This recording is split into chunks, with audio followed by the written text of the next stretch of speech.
Hola y bienvenidos. A ver, hoy vamos a darle una vuelta al estudio de la historia. Vamos a olvidarnos de eso de memorizar fechas y nombres sin más. Pensemos en la historia como lo que es en realidad, una investigación, pero a lo grande, como si fuéramos detectives y el pasado fuera nuestro caso. Venga, vamos a meternos en faena. Claro. Y como en toda buena investigación, hay que empezar por el misterio, ¿no? La gran pregunta, ¿para qué sirve todo esto? O sea, ¿por qué dedicarle tiempo a algo que ya pasó? Sobre todo en el mundo de hoy, que va a 1000 por hora. Bueno, pues esa es la pregunta del millón. Y la respuesta, ojo, nos toca más de cerca de lo que parece. Esta analogía es que es buenísima. Intentar entender el presente sin conocer su pasado es como querer tener una relación con alguien sin tener ni idea de dónde viene. No funcionaría, ¿verdad? Pues esto es igual. Para entender quiénes somos como sociedad, por qué pensamos como pensamos, de dónde salen nuestras tensiones y nuestros logros, necesitamos conocer la historia. Es el contexto que hace que todo lo demás encaje. Vale, todo detective que se precie necesita un mapa para no perderse. Para nosotros, la escena del crimen es nada menos que toda la historia de la humanidad. Así que nuestra primera herramienta en el kit de detective va a ser precisamente eso, un mapa para navegar por este océano que es el tiempo. A ver, el tiempo histórico es inmenso. Te puedes sentir un poco perdido. Por eso, los historiadores lo trocean en bloques más manejables, en grandes edades. Y no son divisiones al azar, ¿eh? Cada una marca un cambio radical en cómo vivía la gente, en cómo se organizaba, en cómo pensaba. Es una forma, digamos, de poner un poco de orden en el aparente caos de miles de años. Si le echamos un ojo a esta línea de tiempo, lo que más llama la atención es cómo cada etapa es un salto brutal.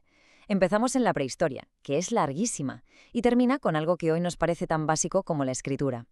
A partir de ahí, la Edad Antigua, con las primeras grandes civilizaciones. Luego, la Edad Media, que en Europa se define por el feudalismo, y que da paso a la Edad Moderna, que nos abre al mundo y lo cambia todo con la imprenta. Después, la contemporánea, que acelera el ritmo con revoluciones y fábricas. Y ya, finalmente, la nuestra, la historia del mundo actual, la era de los ordenadores e Internet. Cada una se apoya en la anterior, como una cadena donde los cambios son cada vez más y más rápidos. Bueno, ya tenemos el mapa. Ahora nos hace falta un reloj, ¿no? Una forma de medir el tiempo con algo más de precisión dentro de esas grandes edades. Pasemos a la siguiente herramienta de nuestro kit, que va justo de eso. Para afinar un poco más, los historiadores usan unidades de tiempo que nos suenan a todos, décadas, siglos, milenios, pero no son solo etiquetas, ¿eh? Son herramientas súper importantes. Nos permiten, por ejemplo, comparar cuánto duró un imperio, a qué velocidad ocurrió un cambio social, o hablar de la década de los 80 o del siglo de las luces, sabiendo todos a qué nos referimos. Y aquí va un truco de detective que se usa todo el rato. ¿Cómo saber a qué siglo pertenece un año sin liarse? Pues es muy fácil, de verdad.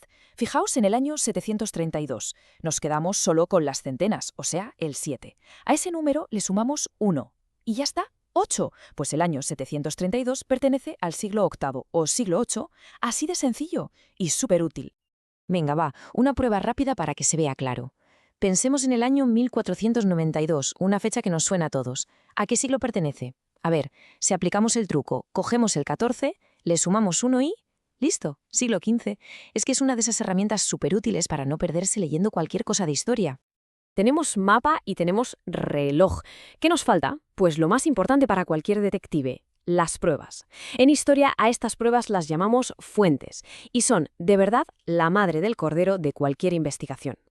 A ver, y esto es clave. Un historiador no se inventa las cosas, investiga. Y su materia prima son las fuentes. ¿Qué es una fuente? Pues cualquier cosa que nos haya llegado del pasado y nos dé información. Son las huellas, los ecos de otras épocas que hay que aprender a descifrar. Y aquí hay que hacer una distinción que es fundamental.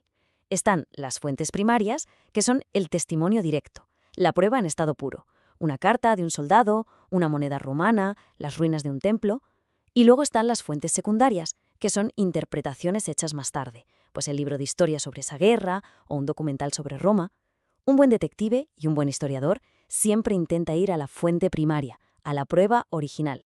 Y esto demuestra la variedad tan increíble de pistas con las que se puede trabajar. No todo va de leer textos antiguos, ni mucho menos.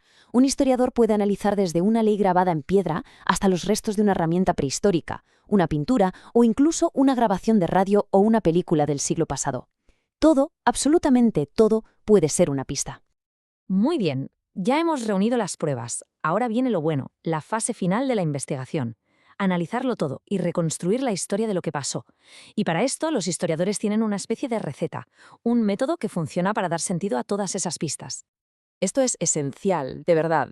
La historia no va de acumular datos y ya, se trata de interrogar esos datos. Y para hacerlo bien hay un método, una serie de preguntas que guían la investigación y que nos ayudan a pasar de tener un montón de pruebas a entender de verdad lo que pasó. Aquí está la receta. Es un proceso que va de lo más simple a lo más complejo con toda la lógica del mundo. Empezamos con el qué, el hecho en sí. Lo situamos con el cuándo y el dónde. Identificamos a los protagonistas con el quién, describimos el proceso con el cómo, y después vienen las preguntas del millón, el por qué para buscar las causas y finalmente qué consecuencias para analizar el impacto que tuvo todo aquello. Y esta idea es fundamental. La historia no es contar cuentos sobre el pasado, es una ciencia social, una disciplina rigurosa que busca entender las relaciones de causa y efecto. Intenta responder al porqué de las cosas, a cómo un acontecimiento acaba provocando otro. Es una búsqueda constante de patrones y de conexiones. Y con esto cerramos el círculo. Volvemos al misterio del principio. ¿Por qué importa el pasado? Pues importa, porque la historia nos da estas herramientas, el mapa, el reloj, el método para analizar pruebas, no solo para mirar hacia atrás, sino para entender el mundo que tenemos hoy. Nos enseña a pensar de forma crítica, a buscar pruebas y entender las raíces de los problemas y las realidades de ahora. Así que, al final, la pregunta queda en el aire, porque este kit de detective, esta forma de pensar, no es algo exclusivo para historiadores profesionales, ni mucho menos. Es una mentalidad que cualquiera puede usar para investigar lo que le pique la curiosidad, para entender mejor las noticias o lo que pasa a nuestro alrededor. El conocimiento está ahí fuera. La pregunta es, ¿qué misterio del mundo nos animamos a resolver?